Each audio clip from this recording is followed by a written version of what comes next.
नमस्कार किसान मित्रों, आपका स्वागत है फिर हमारी एक और नई वीडियो में। आज की जो हमारी वीडियो है उसमें हम आपको हाइड्रोलिक लिफ्ट का सेटिंग कैसे कर सके उसका पूरा इन्फॉर्मेशन देने वाले हैं, क्योंकि बहुत सारा किसानों का कन्फ्यूजन होता है कि एसी-डीसी हाइड्रोलिक में किस तरीके की सेटिंग करें और किस तरीके के ट्रैक्टर को चलाया जाए। तो उसका पूरा हम सेटिंग बताएंगे आपको, जिसमें आपको रोटावेटर, कल्टीवेटर, ट्रॉली और भी बहुत सारे इक्विपमेंट में आप किस तरीके से पीसी-डीसी लेवल का सेटिंग कर सके उसका पूरा इन्फॉर्मेशन हम वीडियो में देने वाले। तो वीडियो को, चैनल को भी एक बार सब्सक्राइब कर देना ताकि आपको आने वाली ऐसी नई वीडियो देखने को मिल सके। Hydraulic setting. ट्रैक्टर की बेहतरीन कार्यकुशलता के लिए हाइड्रोलिक सिस्टम के बारे में जानना बहुत जरूरी है। आइए इसके बारे में संपूर्ण जानकारी प्राप्त करें। इस लाल वाले नॉब लीवर को डीसी लीवर और काले वाले नॉब को पीसी लीवर कहते हैं। पीसी लीवर उपकरण को ऊपर या नीचे उठाने तथा जरूरत अनुसार गहराई पाने के लिए इस्तेमाल करते हैं। डीसी लीवर खेत की मिट्टी के अनुसार प्राप्त की गई गहराई को समान बनाए रखता है। PC DC lever setting. आइए अब हम पीसी तथा डीसी लीवर की सेटिंग के बारे में जानते हैं।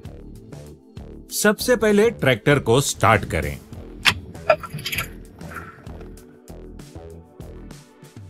पीसी तथा डीसी दोनों लीवर को पूरी तरह नीचे लें। हैंड एक्सेलरेटर से 1500 आरपीएम सेट करें तथा L1 गियर सिलेक्ट करें। ट्रैक्टर को तब तक आगे बढ़ाएं जब तक पीछे का टायर स्लिप करने लगे। ट्रैक्टर वहीं रोककर डीसी लीवर को धीरे से तब तक ऊपर उठाएं जब तक आपको उपकरण पर हल्का सा पहला झटका महसूस हो।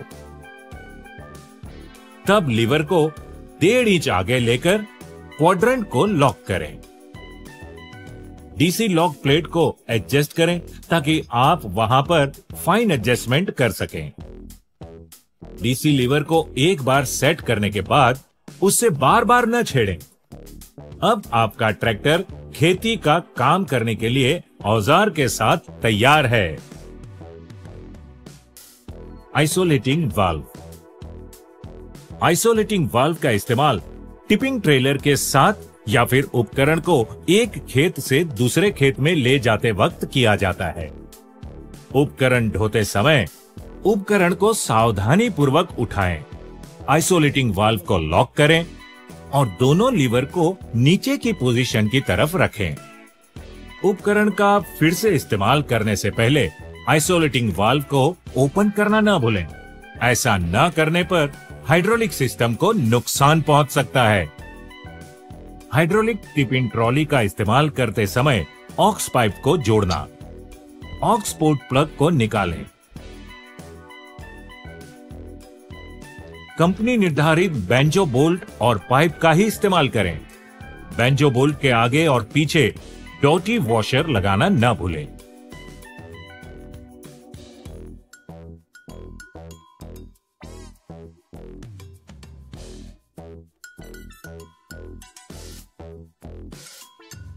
चेतावनी: अनुचित बेंजो बोल्ट के उपयोग से कंट्रोल वाल्व के थ्रेड खराब होकर कंट्रोल वाल्व को नुकसान पहुंचा सकते हैं। ट्रेलर को ट्रैक्टर से कैसे जोड़ें? किसान भाई, जब ट्रॉली का भार 5 टन से अधिक हो तो 4 पहिए वाला ट्रेलर का इस्तेमाल किया जाता है। 2 पहियों वाले ट्रेलर के जोड़ की ऊंचाई जमीन से 16 इंच पर होनी चाहिए और ध्यान रहे कि ट्रॉली जमीन से पैरेलल हो।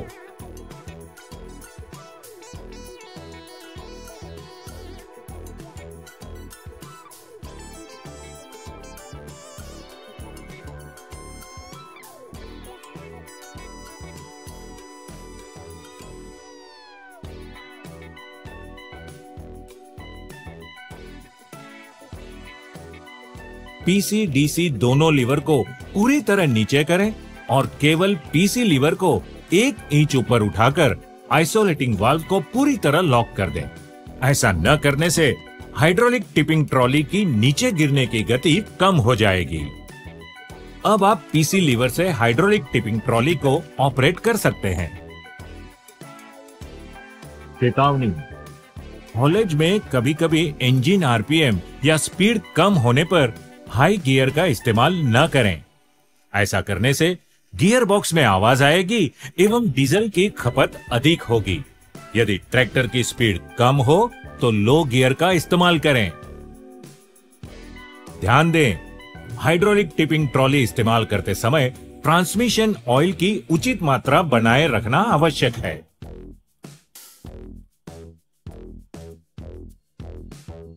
सेवन पोल सॉकेट। 7 पोल सॉकेट के इस्तेमाल से आप टर्न सिग्नल और अन्य इलेक्ट्रिकल उपकरण चला सकते हैं। PTO operation. ये पीटीओ लीवर यानी पावर टेक ऑफ लीवर है। क्लच दबाकर इसे एंगेज या डिसएंगेज करें। गियर को लो में और इंजन आरपीएम मीटर में दिए गए निशान पर इंजन की गति रखने से पीटीओ पर 540 आरपीएम प्राप्त होगा। पीटीओ से उपकरण जोड़ना। पीटीओ से उपकरण चलाने के लिए प्रोपेलर शाफ्ट का सही जुड़ना बहुत जरूरी है। आइए अब देखते हैं कि रोटरी टिलर को कैसे जोड़ा जाता है और जोड़ते समय किन बातों का ध्यान रखना चाहिए। रोटरी टिलर को ट्रैक्टर के साथ जोड़ दें। पीटीओ शाफ्ट से रोटरी टिलर स्प्लाइन शाफ्ट की दूरी नापिए। प्रोपेलर शाफ्ट को पूरी तरह से अंदर करके उसकी लंबाई नापें। ये लंबाई पीटीओ शाफ्ट से रोटरी टिलर स्प्लाइन शाफ्ट की नापी गई लंबाई से 1.5 से 2 इंच कम होनी चाहिए। प्रोपेलर शाफ्ट का अंदर वाला भाग लंबाई में बाहर वाले भाग से आधा इंच कम होना चाहिए। प्रोपेलर शाफ्ट को जोड़ दें और ध्यान रहे शियर बोल्ट हमेशा उपकरण साइड में ही हो। यूजे क्रॉस और स्प्लाइंस को हमेशा ग्रीस करें। चेतावनी, प्रोपेलर शाफ्ट चलाते समय उपकरण को पूरी तरह ऊपर न उठाएं। इससे प्रोपेलर शाफ्ट और स्प्लाइन शाफ्ट दोनों के टूटने का खतरा हो सकता है। अब आप इस रोटरी टिलर को पीसी या डीसी सेटिंग करके पडलिंग में भी बेहतरीन तरीके से इस्तेमाल कर सकते हैं। किसान भाइयों, ट्रैक्टर खड़ा करने से पहले 3 बातों का खास ध्यान रखना चाहिए। ट्रैक्टर का पुल टू स्टॉप लीवर हमेशा खींचा हुआ रहे ताकि कोई गलती से भी चाबी घुमाए तो ट्रैक्टर स्टार्ट ना हो। गियर लीवर और हाई लो लीवर हमेशा न्यूट्रल में हो और हैंड ब्रेक हमेशा खींचा हुआ रहे।